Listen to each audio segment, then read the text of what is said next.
Olá, eu sou J.I. Packer. Escrevi esta obra observando uma tragédia silenciosa, porém devastadora, que se desenrola no coração da modernidade. A Igreja e a sociedade ocidental como um todo perdeu o seu Deus. Nós trocamos a majestade insondável do Criador por um bezerro de ouro, moldado com o barro do sentimentalismo, das terapias baratas e de uma religiosidade egocêntrica. A dor que busco curar aqui é a profunda aridez espiritual e a fragilidade emocional que assolam pessoas que sabem muito sobre Deus, mas que absolutamente não conhecem a Deus. A tese central que lhes apresento é irrefutável. Nós fomos criados com um único propósito fundamental, que é conhecer o nosso Criador. Quando ignoramos o estudo do caráter de Deus, nós nos condenamos a tropeçar cegamente pela vida, de olhos vendados. A fraqueza da nossa geração decorre da ignorância. Quando você evita pensar grande sobre Deus, você inevitavelmente se apequena diante dos problemas temporais. Mas preste muita atenção. Há uma diferença abismal entre o conhecimento acadêmico e o conhecimento relacional. Você pode ter um doutorado em divindade, conhecer hebraico e grego, e ainda assim o seu coração ser tão frio quanto uma pedra no rigor do inverno. O conhecimento verdadeiro gera energia e vida. Aqueles que realmente conhecem o seu Deus mostram isso através de grandes pensamentos, grande ousadia e grande contentamento nele. É preciso transformar a sua teologia em doxologia, o seu intelecto em adoração viva. Para isso, o primeiro passo é destruir a idolatria. E a idolatria não é apenas curvar-se diante de estátuas de madeira. A idolatria moderna é fabricar um Deus na nossa própria mente que se adeque às nossas conveniências. Quando nós imaginamos um Deus que não é o Deus da Bíblia, um ser que nunca se ira, que nunca exige santidade, um mero vovô celestial permissivo, nós quebramos o segundo mandamento.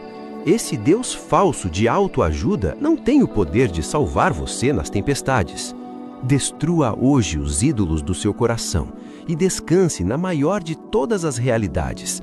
Não é que nós buscamos a Deus, mas que Ele nos buscou primeiro. Você não é um órfão tateando no escuro.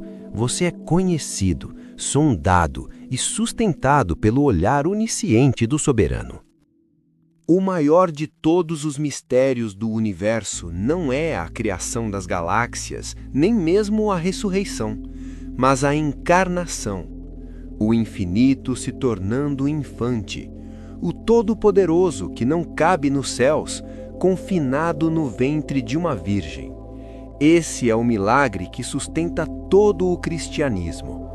Deus não nos enviou apenas um mensageiro ou um manual de instruções.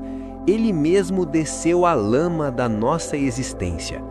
Maravilhe-se com o fato estarrecedor de que o autor da vida teve de aprender a andar e a falar, tudo por um amor incompreensível por nós. E ele não nos deixou órfãos. Vivemos obcecados pelo que podemos ver e tocar, esquecendo que o grande agente da transformação no mundo é invisível, o Espírito Santo. Sem ele, o Evangelho é apenas um conjunto de regras morais cansativas. É o Espírito quem testifica, convence e transforma mentes de pedra em corações de carne. Pare de tentar viver uma vida reta na força do seu próprio braço.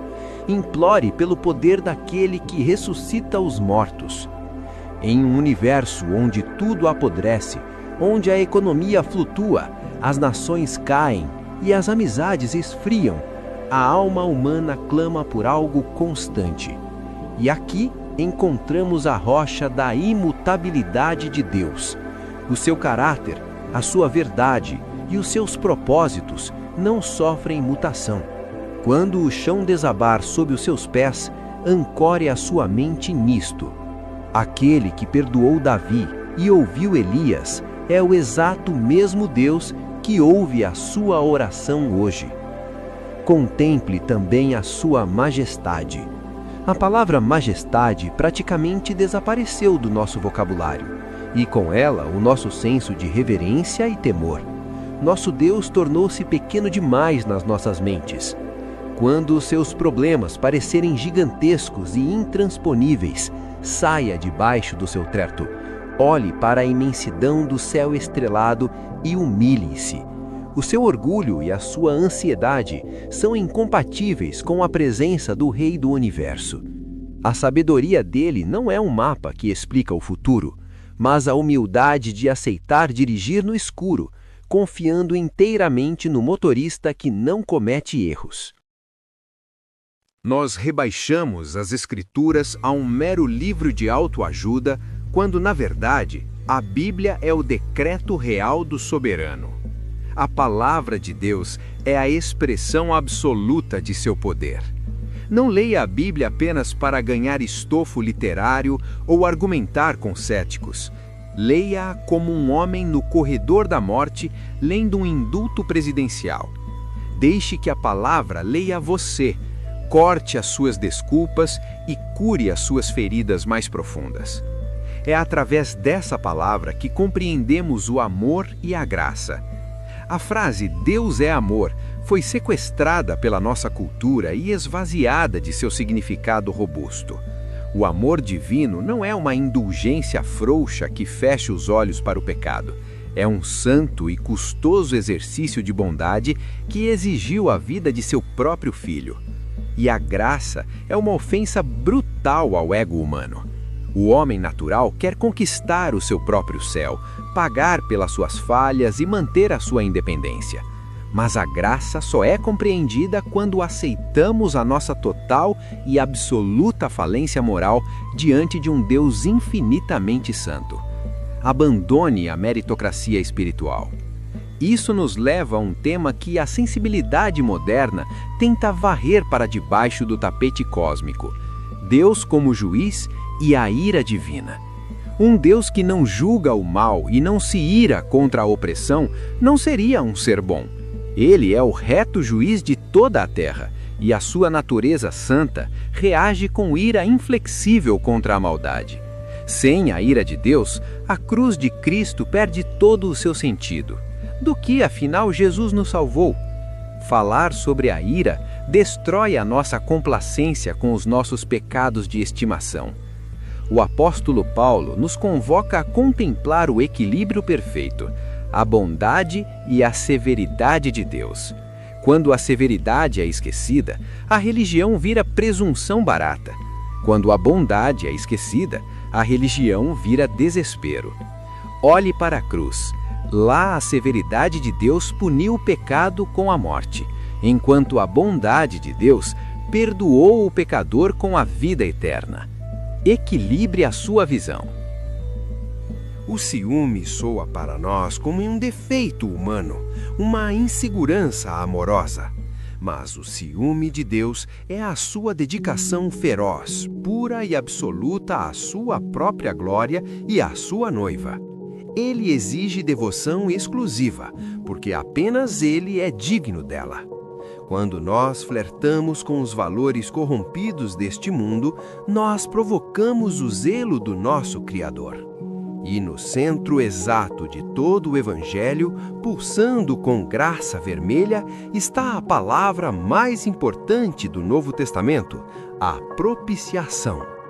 Jesus Cristo não morreu na cruz apenas para nos dar um exemplo poético de amor altruísta. Ele morreu para apaziguar a justa ira de Deus, absorvendo fisicamente o golpe e o castigo que eram destinados a nós. O sacrifício cancelou a nossa dívida infinita.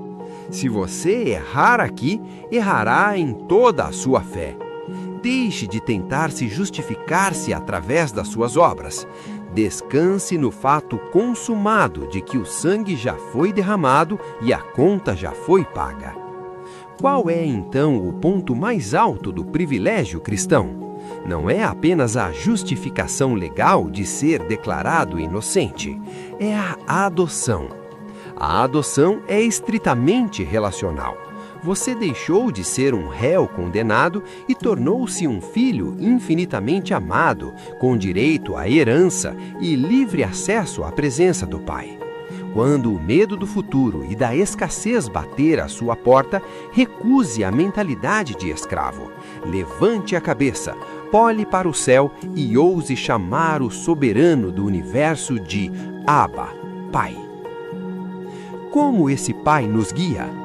Nós costumamos buscar sinais mágicos e arrepios místicos, mas Deus guia o seu povo primariamente através da razão iluminada pela sua palavra. A orientação divina não é uma desculpa para a preguiça intelectual. Ore, pense com clareza, busque conselho sábio e haja com coragem. E quando as provações interiores vierem e o diabo sussurrar que o seu fracasso é o fim, feche os ouvidos para o caos. Confie na suficiência absoluta de Deus. Se Deus é por nós, quem será contra nós? A sua vida não é um barco à deriva, é uma embarcação pilotada pelo Mestre dos Mares. Chegou o momento de conectar os pontos no bônus extra, o Cantinho do Saber. Como o bibliotecário desta jornada, retiro as vestes de J.I. Packer para colocar esta obra no centro da sabedoria humana. A genialidade deste livro não reside numa inovação moderna, mas no resgate cirúrgico da ortodoxia histórica em uma era adoecida pela superficialidade terapêutica. A obra ecoa a angústia de Santo Agostinho em suas Confissões. O nosso coração permanecerá inquieto enquanto não descansar no Criador. Há um diálogo contundente com C.S. Lewis, Mero Cristianismo, insistindo que Deus é uma pessoa santa, não uma força difusa. A obra pavimenta o caminho para a teologia de Timothy Keller, Deuses Falsos, exigindo a destruição das idolatrias do coração e atesta de forma brilhante o que Jordan Peterson defende no campo psicológico, encontrar significado em carregar a própria cruz. Packer apenas nos revela quem forjou a cruz e por que o peso dela é a nossa verdadeira libertação. A teologia que não deságua em ação é apenas vaidade acadêmica. Portanto, aqui estão as suas diretrizes militares para a forja do seu caráter hoje. Primeiro, destrua o bezerro de ouro. Identifique e renuncie a um Deus falso na sua mente, aquele Deus inventado que concorda com todos os seus erros e nunca exige disciplina. Submeta-se ao Deus revelado nas Escrituras. Segundo, transforme estudo em doxologia. Ao orar hoje, pare de pedir coisas e favores por 5 minutos inteiros. Gaste esse tempo única e exclusivamente admirando a imutabilidade e a majestade de quem Ele é. Terceiro, abandone a meritocracia espiritual. Toda vez que sentir orgulho de uma conquista ou de ser uma pessoa boa, confesse em voz alta que toda a inteligência e toda a oportunidade foram dadas por graça imerecida. Quarto, assuma a sua adoção. Caminhe hoje com a postura física ereta. Haja perante os problemas como um príncipe herdeiro do universo e não como um escravo ansioso pelas circunstâncias. A verdadeira paz não nasce de prever o futuro, mas da submissão incondicional ao que já o escreveu. Qual destas ações acima você implementará primeiro na sua vida hoje? E sobre qual outro livro, filosofia ou autor você deseja que abramos os cofres da biblioteca na nossa próxima imersão? Avante!